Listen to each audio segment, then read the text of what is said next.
একটি 12 বছরের শিশু, যে বয়সে হাতে বই থাকার কথা, বন্ধুদের সাথে পুকুর পাড়ে খেলে বেড়ানোর কথা, সেই বয়সে তার ক্ষতবিক্ষত নিথর দেহটা ভেসে উঠল পুকুর পাড়ে।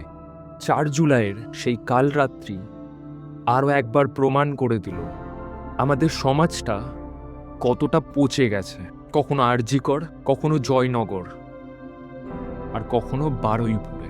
প্রতিদিন খবরের নিউজে শুধু আমাদের মা বোনদের রক্ত আর কান্নার দাগ, আর আমরা মোমবাতি জ্বালাই, ফেসবুকে পোস্ট করি, আর তারপর পরের ঘটনার জন্য অপেক্ষা করি।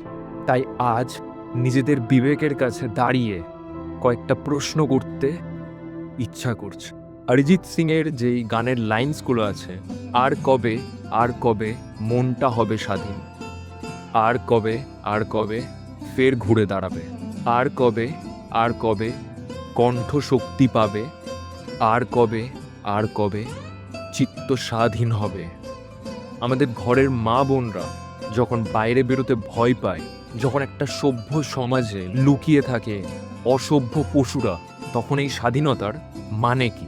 আর কবে, আর কবে সিক্ত হবে এই হৃদয়, আর কবে, আর কবে শির উঠে দাঁড়াবে, আর কবে, আর কবে। আইন তার কাজ করবে, পুলিশ প্রশাসন দোষীদের শাস্তি দেবে, কিন্তু সমাজ হিসাবে আমাদের দায়িত্বটা ঠিক কোথায়? যতক্ষণ না আমরা অপরাধীকে চেনার আগেই অপরাধের মানসিকতাকে রুখে দিতে পারছি না, ততক্ষণ এই ক্ষতবিক্ষত মিছিল বন্ধ হবে না।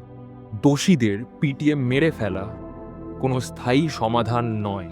আমাদের বিচার ব্যবস্থার উপর ভরসা রেখে লড়াইটা লড়তে হবে আইনি পথে আর সচেতনতার পথে। চুপ করে থাকা বন্ধ করতে হবে। প্রতিবাদ শুধু রাস্তায় নেমে নয়, নিজের ঘর থেকেও করা যেতে পারে। আর আপনারা এখন থেকেই সেই প্রতিবাদ করতে পারেন আপনাদের ঘর থেকে। আপনাদের কাছে ফোনস আছে,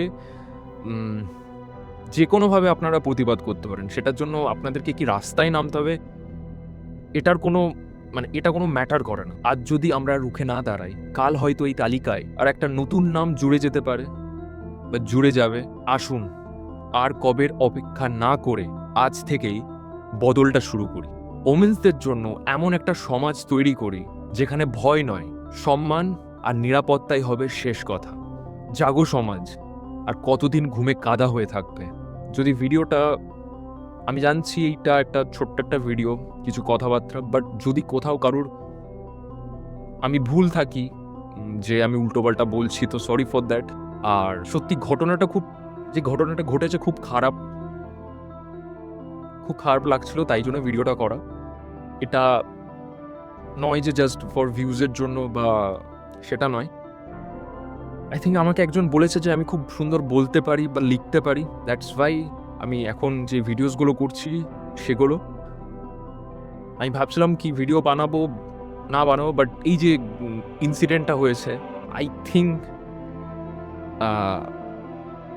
কিছু বলা দরকার ছিল, তার জন্য এই ভিডিওটা করা। Sorry for that, but please, খুব খারাপ ঘটনা এবং সত্যি কিছু বলার নেই।